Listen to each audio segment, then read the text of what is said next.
Fala galera do Cinepop, aqui é o Thiago Nola, trazendo pra vocês mais uma crítica em vídeo de um dos filmes mais aguardados de 2025, Superman, que chega aos cinemas hoje, dia 10 de julho. Então continua assistindo e vê o que a gente achou do filme.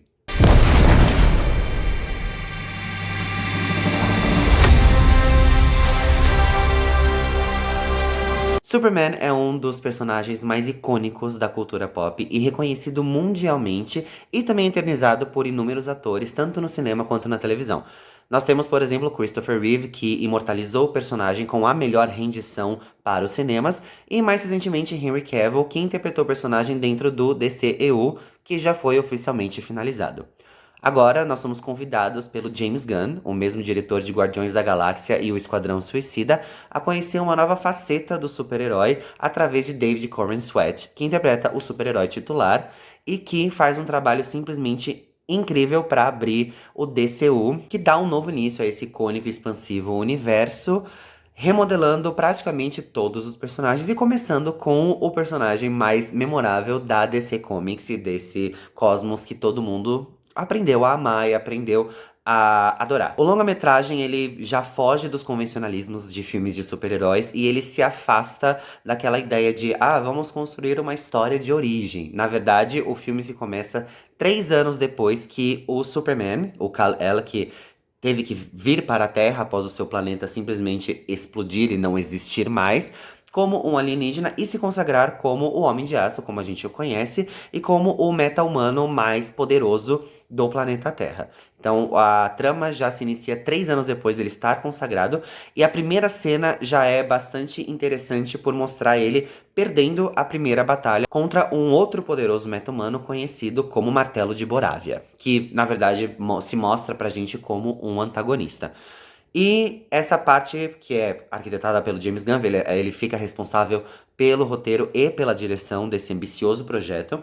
Ele faz questão de mostrar um lado que a gente ainda não tinha visto do super-herói, através de uma humanização muito bem-vinda e que rema contra as expectativas de certas pessoas nas redes sociais que falavam que o filme ia ser um desastre completo, assim como os outros filmes do DCEU. Não digo todos, mas a gente sabe que a recepção dos filmes do DCEU pelos críticos mundo afora não foi uma das melhores, e agora o James Gunn vem para mostrar que ele sabe exatamente o que ele está fazendo e para reiterar o seu status como um dos cineastas mais populares e mais autorais, por assim dizer, dentro do cenário contemporâneo da sétima arte. Como eu já comentei, o David Corenswet Sweat interpreta o super-herói e ele traz alguns elementos tanto da rendição eternizada pelo Christopher Reeve quanto pelo Henry Cavill, só que ele se afasta um pouco da sisudez que a gente conhece do personagem e que foi mostrada mais pelo Henry Cavill do que pelo Christopher Reeve, e ele navega tanto pelo fato dele ser um alienígena e pelo fato dele ter sido transformado em uma espécie de bode expiatório por ninguém menos que o icônico vilão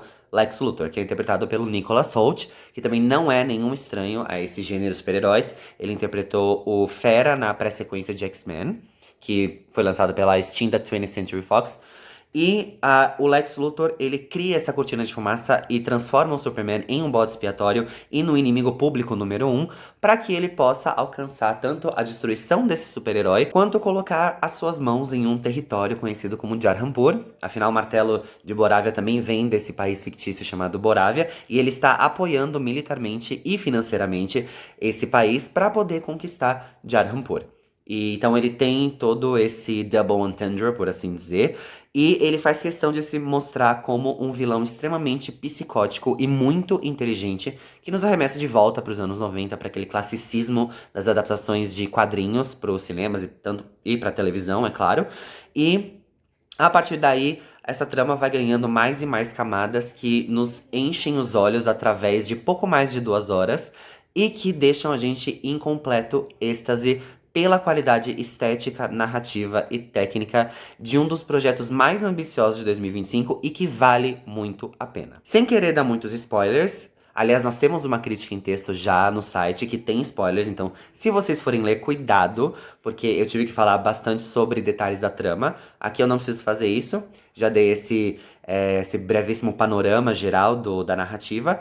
E sem querer dar spoilers, é óbvio que a gente tem outros personagens icônicos desse panteão do Superman. A gente tem a Rachel Brosnahan, que se eternizou como uma das maiores atrizes da atualidade, principalmente com com a maravilhosa senhora Maisel, e que interpreta ninguém menos que Lois Lane, uma das jornalistas do Planeta Diário e também par romântico de Superman barra Clark Kent. E como já se passaram 3 anos desde que o Superman se consagrou como o super-herói que o conhecemos, a Lois Lane sabe da identidade secreta do Clark Kent e tanto a Rachel quanto o David nutrem de uma química simplesmente apaixonante. E dando um pouquinho de spoiler, no primeiro ato nós temos uma cena entre os dois no apartamento dela que mostra o dinamismo, o ritmo e, novamente, essa química exemplar e fabulosa de dois atores fabulosos também. Eu sei que eu tô sendo repetitivo, mas é proposital pra frisar o trabalho que eles trazem pras telonas. E eu juro que eu assistiria 1 hora e meia só dessa dramédia familiar que eles trazem nessa sequência. E essa química se mantém. Só que a personagem da Rachel e o personagem do David não são exatamente codependentes um do outro. Eles têm um momento de brilhar juntos e eles têm sua importância sozinhos. E isso é muito importante pra gente entender uma narrativa que, na verdade, se apresenta tanto para os fãs inveterados da DC, quanto para aqueles que vão conhecer esse universo. Afinal, essa nova geração tá vindo, reconhecendo esse personagem, e isso funciona muito bem porque a gente não precisa saber basicamente nada. Afinal, o James Gunn, ele apresenta um pouquinho sobre a história do Superman, e isso é o suficiente pra gente entender quais os passos que ele vai tomar pra poder mostrar que ele veio pro mundo pra poder cuidar dos humanos e não ser subserviente, mas servir os humanos a fim de transformar o planeta num lugar melhor. Isso funciona muito, muito bem. Além desses dois, a gente tem, como eu já falei, o Nicholas Hoult, que faz um trabalho magnífico como Lex Luthor. E ele mostra o Lex Luthor como um vilão por ser vilão. Ele não tem uma backstory trágica, ele não tem um trauma não resolvido, ele simplesmente é mal. E pelo fato dele ser extremamente inteligente, ele sabe exatamente o que fazer pra desmoralizar o Superman e pra transformar ele não só no inimigo público número 1, mas como um alvo que ele tem certeza de que vai destruir. Para além desse trio de super estrelas, a gente tem um elenco que também faz parte, né, desse universo DC e que tem o seu momento de brilhar sem deixar a narrativa transbordante ou exagerada, ou com múltiplas subtramas que não vão ser resolvidas. Como eu já falei, o James Gunn ele não é nenhum novato nesse cenário cinematográfico, nesse gênero, e ele sabe como conduzir a narrativa a ponto de cada um dos beats fazer sentido. Então a gente tem, por exemplo, o Edgar Thegg como o Senhor Incrível, que não é um dos personagens mais populares desse panteão e que ganha uma força expressiva aqui, principalmente ao lado do Superman e da Lois Lane, é claro. A gente tem a Isabela Mercê como a Mulher Gavião, que pessoalmente é uma das minhas personagens favoritas. Eu lembro de acompanhar ela na série da Liga da Justiça animada. Nós temos o Nathan Fillion como Lanterna Verde, que é um dos personagens mais populares de fato. Cada um deles traz aquele teor cômico, aquele teor dramático e aquele teor de ação que casa magnificamente com todos os outros beats do projeto. E é claro, a gente tem inúmeros outros personagens. A gente tem o Skyler Gisondo como o Jimmy Olsen, que ganha um pouquinho mais de complexidade, um pouquinho mais de protagonismo aqui, e que também traz uma identidade própria para compor esse primeiro capítulo do DCU. E todos eles funcionam e têm o seu momento de brilhar, como eu já comentei.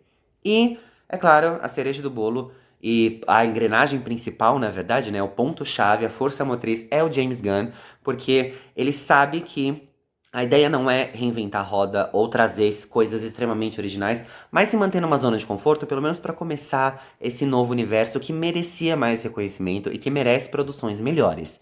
Então ele sabe o que ele está fazendo e ele se apoia tanto num classicismo dos anos 90, quanto numa contemporaneidade que faz sentido, arquitetando inúmeras metáforas políticas e sociais que são muito, muito claras e que dialogam com a própria gênese do personagem, a própria essência, né, do Superman. E tudo isso funciona muito, muito bem nas telonas e enche os nossos olhos de lágrimas. Eu que não sou um fã, tipo, gigantesco da DC ou até mesmo da Marvel, na questão dos super-heróis em geral, eu me emocionei em inúmeras cenas.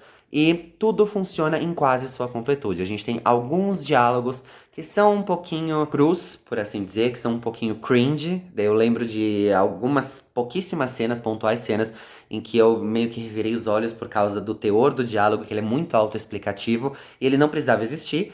E é claro, a gente tem aquelas clássicas mensagens de bonança e de benfeitoria que acompanham o que o personagem representa ainda mais nessa nova era em 2025 e abrindo o DCU. Bom, gente, essa foi minha brevíssima crítica em vídeo de Superman. Lembrando que o filme estreia hoje, dia 10 de julho, nos cinemas nacionais. Temos crítica em texto lá no site, então vocês podem conferir, mas cuidado, porque há alguns spoilers mais específicos. E queria agradecer por assistirem ao vídeo. Muito obrigado e até a próxima.